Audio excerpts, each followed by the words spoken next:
Yo, back in the day, I never went near the east side of town. Straight up looked like some horror movie set. My mom used to warn me, "Don't go there, or you might not come back." I laughed, but deep down, I knew she meant it. The street was lined with busted houses, windows boarded, doors cracked like they were watching. Trash rustled in the wind like tiny monsters scuttling around. The streetlights flickered as we stepped closer, casting shadows that seemed alive. Tyler, always stoked for trouble, grinned. "Come on, don't chicken out now." My sneakers dragged, heart pounding. Every step felt like the darkness itself was breathing. Then I saw it. Fresh scratch marks on the sidewalk, jagged and deliberate. Tyler leaned down, whispering, "Yo, these weren't here last week." And the marks led straight to the abandoned grocery store at the block's end. Its windows were blackened, doors barely hanging, and some weird metallic smell floated out. I froze. "Dude, we shouldn't be here," I whispered. Tyler shrugged, but I could see his hands trembling. The door creaked open like it was inviting us in, and I realized we were already trapped. Something inside moved, fast, heavy, and silent. My flashlight flickered, shadows jumping. And then we heard it. A low, guttural growl from the back. I glanced at Tyler, his face pale, frozen in fear. "We should go. Now," I said. But before we could, a shadow crossed the aisle and froze, staring right at us. That shadow moved closer, and I swear I heard it whisper my name. Tyler grabbed my arm. "Bro, we're screwed if we don't run." But the exit slammed shut behind us, leaving us trapped with whatever the hell was inside. We backed up slowly, flashlights shaking, every shelf looming like it wanted to grab us. The metallic smell was stronger now, almost choking. Tyler whispered, "Man, whoever's here, they ain't playing." My heart hammered, and every creak made it sound like someone, or something, was following us. Then I saw it. An old security monitor flickering in the corner. And on it, a man dragged a screaming woman across the floor. His face was hidden under a burlap mask stitched over his mouth. Tyler froze. "Dude, we need to leave," he hissed. I nodded, but my legs felt like lead. The monitor glitching, now it was showing us. Our own terrified faces staring back. I grabbed Tyler's arm. "Bro, run!" We bolted toward the exit, knocking over cans and broken shelves. Footsteps echoed behind us, heavy and fast, but when we glanced back, nothing. A low growl rolled through the aisles, like it was laughing at us. Tyler yanked open a storage crate for cover, and I dove in beside him. Something heavy hit the crate from above. I swear it rattled like a monster trying to break through. Then we saw it. A shadow move across the floor, faster than human. Tyler's eyes were wide. "Yo, it's not human, bro." And that's when I noticed the floor. Footprints in a dark, sticky liquid. Fresh. The shadow paused, tilted its burlap head toward us, and whispered something that chilled my blood. "You shouldn't be here." Tyler grabbed my hand. "We gotta crawl through that vent, now!" Tyler yanked me toward a vent in the corner, my hand slipping on the cold metal. "Come on, man, we don't have all night," he hissed. I shoved myself in first, the metal scraping my skin like it was trying to warn me. The vent reeked of rust and something worse, like old blood. Tyler followed, muttering, "Bro, if we die, tell my mom I was stoked the last time I hung out." I forced a laugh, but my teeth were chattering, heart pounding like a drum. We crawled in silence, every inch feeling endless. Then, a scraping sound above us, like claws on metal. Tyler froze. "Yo, it's following us." I peeked back. Nothing, just darkness. But the growl came again, low and wet, vibrating through the vent like it knew our names. We crawled faster, scraping elbows and knees, sweat mixing with grime. At the vent junction, we had to split, left or right. "Go left," Tyler hissed, but I hesitated for a second too long. I heard him scream behind me, metal buckling as if something heavy hit the vent. I bolted down the narrow path, heart hammering, trying to ignore the sick feeling in my stomach. Then, the vent dropped me into a dark basement, and my flashlight flickered across the walls. Old newspaper clippings, missing person posters, all pinned like a sick scrapbook. And at the far end, the masked man was standing, motionless, like he'd been waiting for me. He tilted his head slowly, burlap mask creaking, and I realized I wasn't alone down here, and whatever else was in the basement was moving toward me. My flashlight trembled in my hands, flickering across walls plastered with missing person flyers and newspaper clippings. Tyler wasn't beside me. I had no idea if he was alive or trapped somewhere else. The masked man stood still, like he was studying me, waiting for me to make a mistake. The basement smelled like rust, mold, and something far worse. Something that made my stomach twist. I noticed a crate nearby rattling slightly, like something or someone was inside. My heart slammed as I backed up, realizing the masked man wasn't the only thing down here. The shadows stretched, and my flashlight caught a figure tied to a chair. Tyler. His eyes were wide, sweat dripping down his pale face. I ran over, but before I could reach him, a scraping sound came from behind me. Another figure stepped out from the darkness, and it wasn't human. Or at least, it didn't move like one. The masked man tilted his head unnaturally, and I realized the mask might be more than cloth. Something inside him writhed, like it wanted to get out. The second figure whispered, "You shouldn't be here. It's too late." My legs froze, and I stumbled over some scattered tools, the clang echoing like a death bell. Tyler gasped, trying to shout, but the sound caught in his throat. And then, the first figure, masked man, jerked violently, his body twisting in ways that shouldn't be possible.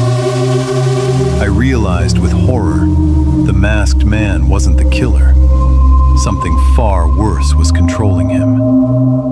And before I could react, it lunged toward me with speed I'd never seen, dragging me deeper into the dark basement. I scrambled across the basement floor, heart pounding so hard it felt like it would break my chest. Tyler shouted from somewhere behind me, "Run, man! Don't stop!" The masked man, or whatever was controlling him, moved faster than I thought possible, metal tools scraping the walls as it lunged. I dove behind a stack of crates, barely catching my breath. Sweat dripped into my eyes as I peered through the shadows. Footsteps echoed louder, heavier, like the building itself was shaking. Something wet hit the floor nearby, splattering like someone or something was bleeding. My flashlight flickered, and I swear I saw the masked man's head twitch unnaturally, jerking toward me. Tyler's voice screamed again, "Get to the vent, now!" I crawled toward the vent opening, knocking over more crates, trying not to make a sound. Behind me, a low growl rolled across the floor, vibrating through my chest. I glanced back and saw the masked man's shadow stretching across the wall, like it was alive, reaching for me. I shoved myself into the vent, scraping hands and knees on the rusty metal. Tyler was ahead, barely visible, the vent twisting and turning like it had no end. Every bump and groan of the metal made my stomach flip, like the building wanted to swallow us whole. Then I heard Tyler scream, and the vent above me buckled under something heavy. I froze, realizing the shadow, or the thing controlling it, was hunting us through the vent. The vent dropped me suddenly into a dark room, and my flashlight caught the masked man standing in the corner, motionless, but waiting. I knew one thing for sure. There was no turning back now, and whoever, or whatever was controlling him, had plans for me next. I landed hard on the cold basement floor, flashlight spinning in my hand. The masked man didn't move, but I swear the shadows around him shifted like they had a mind of their own. My chest burned as I scrambled to my feet, trying not to scream. That's when I noticed the crates. Piles of cell phones, wallets, and IDs stacked like trophies. I picked up one wallet, and my stomach dropped. Tyler's ID was there. Not his real one, but fake duplicates, all with his face. I realized the masked man wasn't just a killer. He was collecting people. My hands shook as I rifled through the crates, finding missing person flyers, bloody clothing, even shoes still wet with who knows what. A metallic clang echoed behind me, and I froze. The masked man stepped closer, his burlap mask twitching like it was alive. Then I saw it, a note pinned to the wall. Next. I swallowed hard, realizing it was for me. Tyler groaned from a corner, tied up but conscious, eyes wide with terror. I grabbed the crowbar from the crate, prying open a vent nearby. Tyler coughed. "You're crazy if you think you can get out of this." I didn't answer. I climbed into the vent, heart hammering, knowing the thing behind the mask was watching my every move. Just before I went in, I glanced back, and the masked man tilted his head, whispering my name. Then something heavier than human slammed the crates, rattling the vent I was in, and I realized I wasn't just running from him. I was running from whatever had taken control of him. I crawled through the narrow vent, metal scraping my knees and elbows like it was trying to warn me. Tyler's voice echoed behind me. "Bro, hurry, it's coming!" I shoved myself forward, heart hammering, lungs burning. The vent twisted and turned, dark and endless, like a maze designed to trap us forever. Above me, I heard the masked man, or whatever controlled him, climbing the vent, fast as hell. Every scrape and groan of metal echoed like thunder, and I knew it was right behind us. I reached a junction, two paths, left or right. My gut screamed right, Tyler shouted left. I froze for a second too long, hearing a loud crack and Tyler's scream. Panic slammed me forward, scrambling through the narrow metal tunnel. My flashlight caught glimpses of shadows moving in ways that weren't human. My hands bled from rusted edges, my breath ragged and heavy. Then the vent dropped me into another room, cold and damp, smell like old blood thick in the air. And there he was, the masked man, motionless, but I knew better. Behind him, chains rattled. Something big and dark stirred in the corner. I froze, knowing I had only a few seconds to act.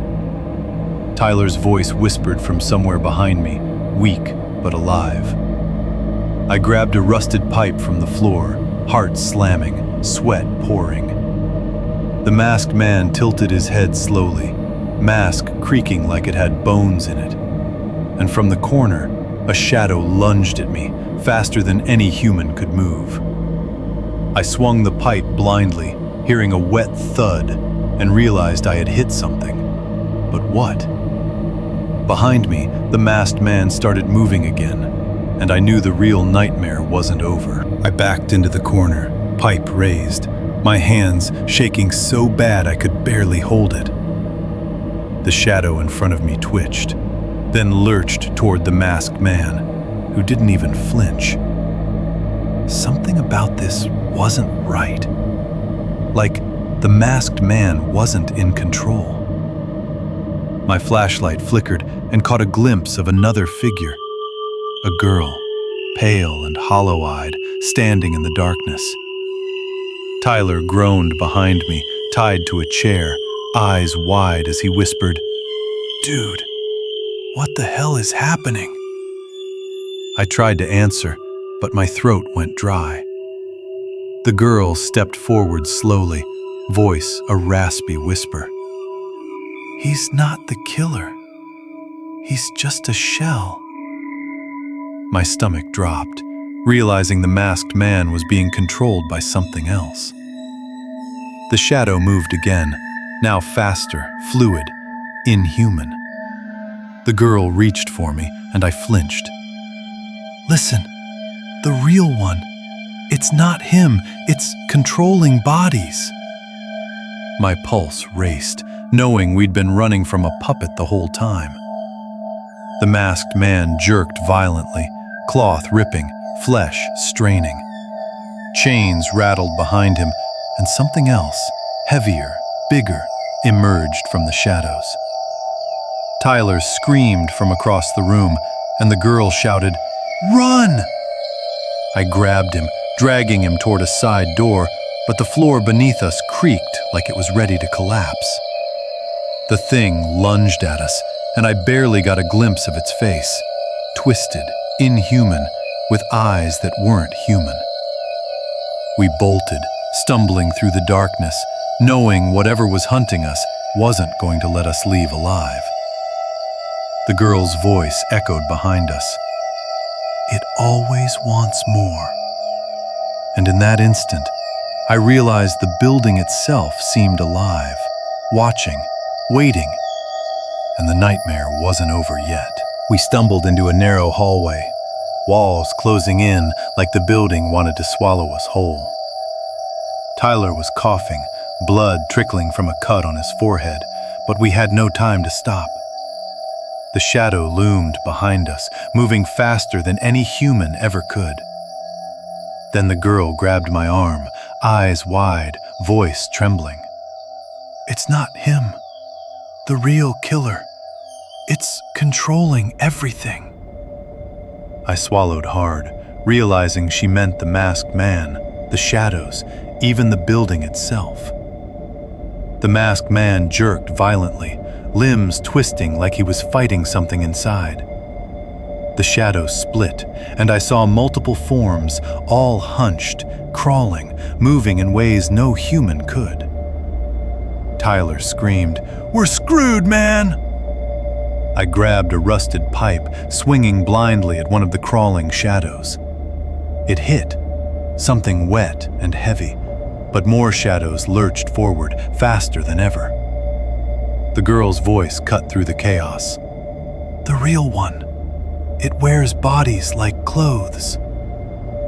I froze, stomach twisting, as I realized the masked man's body was just a puppet. Behind us, the shadows pressed closer, every heartbeat echoing in my ears. I glanced at Tyler, pale, shaking, and knew we couldn't survive unless we split up. "Go left, I'll draw them," I yelled, adrenaline screaming through me. Tyler hesitated, but then bolted into the darkness. I turned to face the masked man again, only to see its burlap mask tear apart, and inside, not a man, but a mass of writhing black shadows, eyes glowing like fire. My mind went blank, every instinct screaming to run. But I was frozen, caught between the shadows and the screaming girl, realizing this nightmare had no rules. The shadows surged, and I felt cold, wet hands wrap around my arms. Tyler's scream echoed from the hallway, and I knew we might not make it out alive. I struggled against the cold, wet hands, shadows writhing around me like living smoke. Tyler's screams echoed through the hallway, bouncing off the walls like some sick symphony. The girl grabbed my wrist, eyes wide, whispering, "We gotta fight it, now." But I had no idea how you fight something that controls bodies, shadows, even the building itself. I swung the rusted pipe blindly, hitting the writhing black mass. It hissed, wet and inhuman, jerking violently as if it was alive. Tyler appeared, limping, grabbing a crowbar from the floor. Together we swung, striking anything we could see. Shadows, pieces of the masked man, whatever it was. The mass shrieked, rolling backward, creating a black swirl that sucked the air out of the basement. The girl pointed to a vent in the far wall. "That's the exit! Move!" I grabbed Tyler, dragging him, the shadows lashing out like they knew our every step.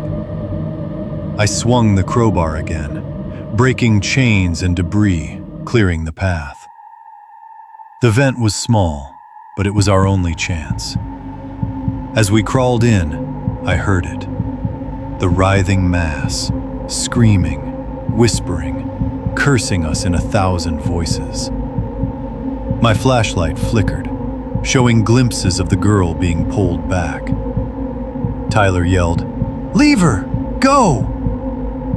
I hesitated, heart hammering, but the shadows surged, and I knew there was no time. We crawled through the vent, lungs burning, hands bleeding, every second feeling like hours. The vent ended in an alley behind the abandoned building, night air hitting me like ice. I pulled Tyler out first, then glanced back at the building, silent now, shadows no longer moving. The girl wasn't there, gone, leaving only silence and the faint smell of rust and decay. Tyler coughed, whispering, Did we survive?" I shook my head slowly, knowing deep down we hadn't escaped everything. From the shadows of the alley, I thought I saw a flicker. A burlap mask lying on the ground, twitching. And then a whisper, barely audible. "You'll never leave this street alone." My blood ran cold, realizing the nightmare wasn't over. It was only waiting for the next soul.